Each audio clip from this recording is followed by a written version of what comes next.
As you heard, my name is Ongeri, and I'd like to begin by sending you heartfelt greetings from my colleagues in the diaspora. Hamjambo. Thank you. I am truly humbled and privileged to stand before you and to bring the greetings from your sons, daughters, grandparents, friends, and relatives abroad. It is great to see my friends from the diaspora. Njau is from Toronto, Canada, and Chris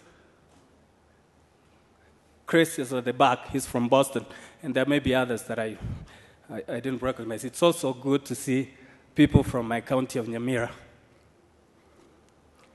Now, with the greetings, I bring you a message, and the message is very simple.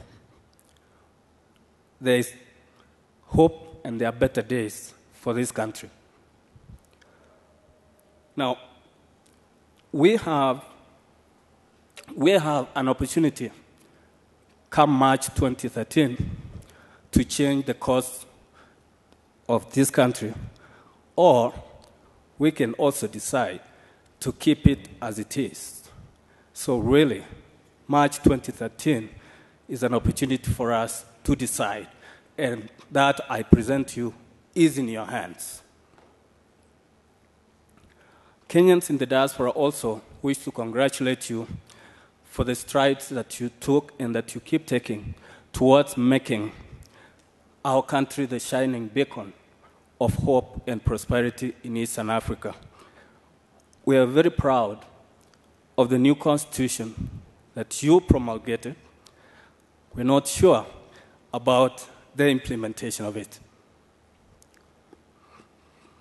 Now, you have resolved as a people to collectively pursue good governance, and that is clearly stated in the Constitution. It's now your obligation and ours to make sure that Kenyans realize that. So I would like to mention a few things about our group, the group that I lead, the Peter Kenneth Diaspora Team.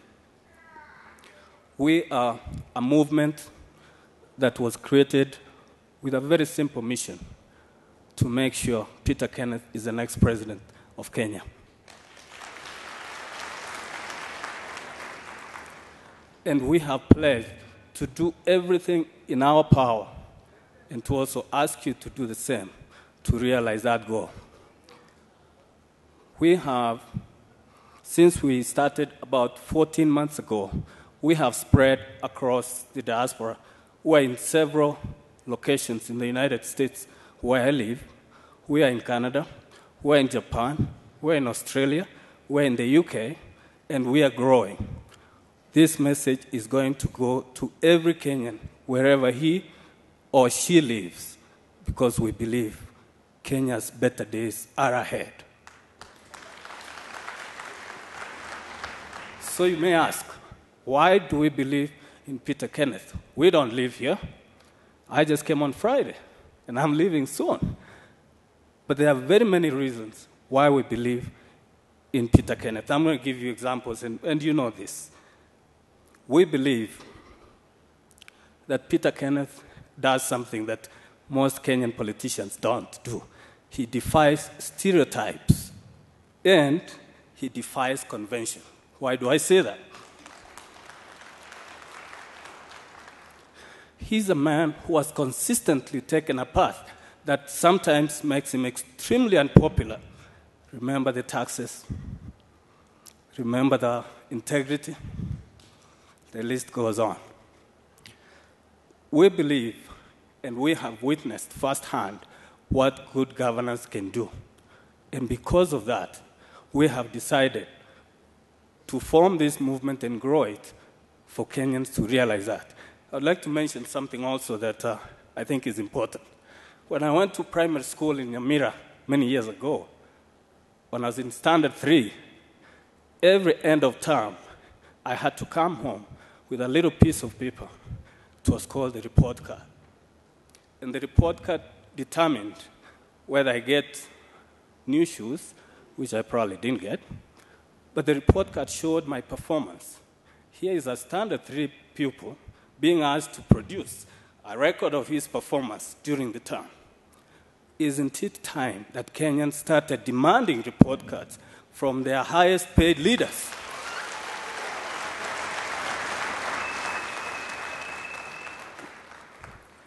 We believe that Peter Kenneth represents the new crop of leaders that Kenya deserves. They are leaders who espouse principles of servant leadership. They are proven performers. They are good stewards of public resources. And can I say that hard enough in this country where money disappears?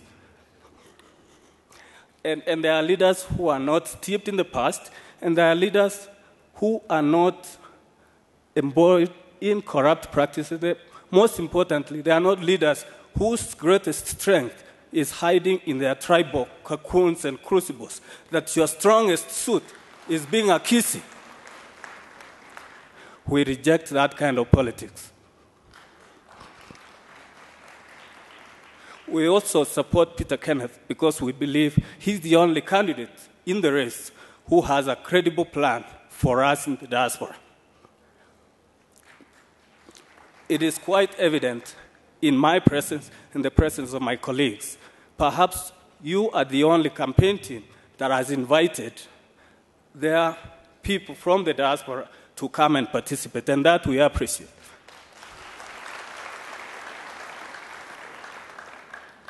As we live abroad, we get visits from our public leaders quite often. And in my home state of Minnesota, Minnesota is a must-stop state in the United States for any politician. So they come. One thing we do is we discuss issues and we ask questions. Most leaders without a plan, whose only qualification is their tribe, avoid our issues. They don't want to answer the questions. They make a speech, go to the back, and disappear. Peter Kenneth is different. He's the only presidential candidate who has come and literally said, I will not leave until every question is answered. And that is important. In 2011, Peter Kenneth visited 9 states and answered over 400 questions in 10 days. That is remarkable. And I say this because out there, when they come, they are our link to you. So when we ask a question, it's because we care deeply about this country. We are not trying to embarrass them, unless, of course, they are corrupt, in which case we are happy to embarrass them.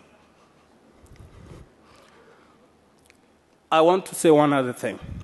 You, the people of Kenya, are the hiring managers for these people. Please act like hiring managers.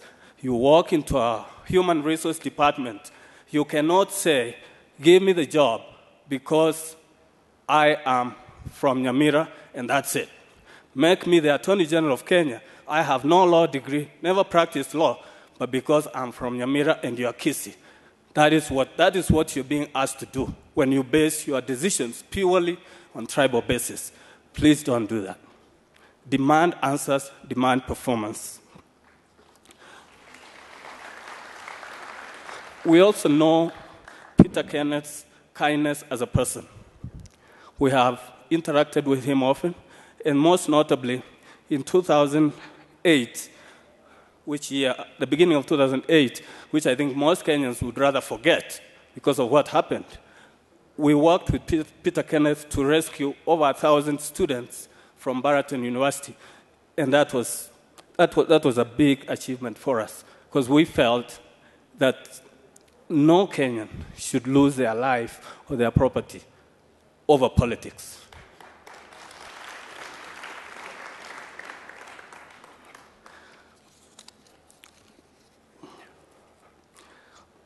Another thing, when we have a blackout, the blackout doesn't recognize whether this person is from this community or this community. Development is color and tribe blind, which means we cannot base our decisions to elect our leaders because we face the same issues regardless of where we come from or where we were born. Again, I cannot say this enough, that we get frustrated when we see that that is what's happening, that alliances are being formed, and yes, we know about them because we read about them, and really nobody's saying, I am aligning to this candidate because our development agenda are merged or related. They are just cobbling together arrangements which I think will take us back. Don't allow that to happen.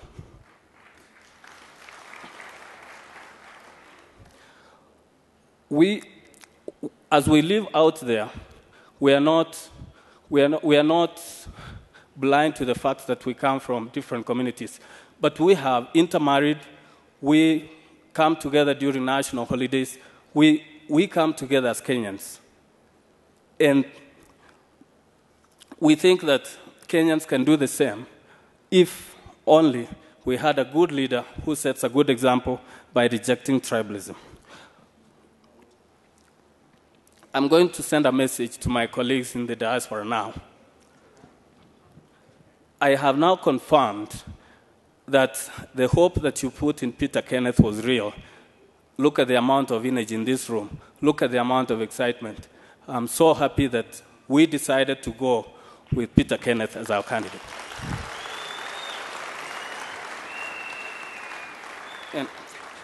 And I was also going to tell them that hata sisi abroad tunaweza.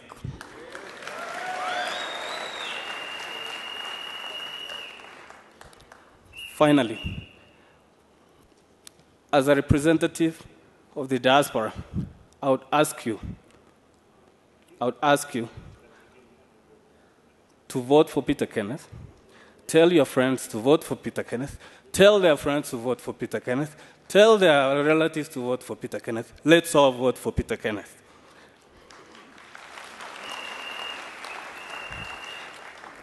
Now, before I leave, we continue to pledge our support to what's going on here. We will continue to support materially and morally activities back here because we love Kenya no matter how long we live outside.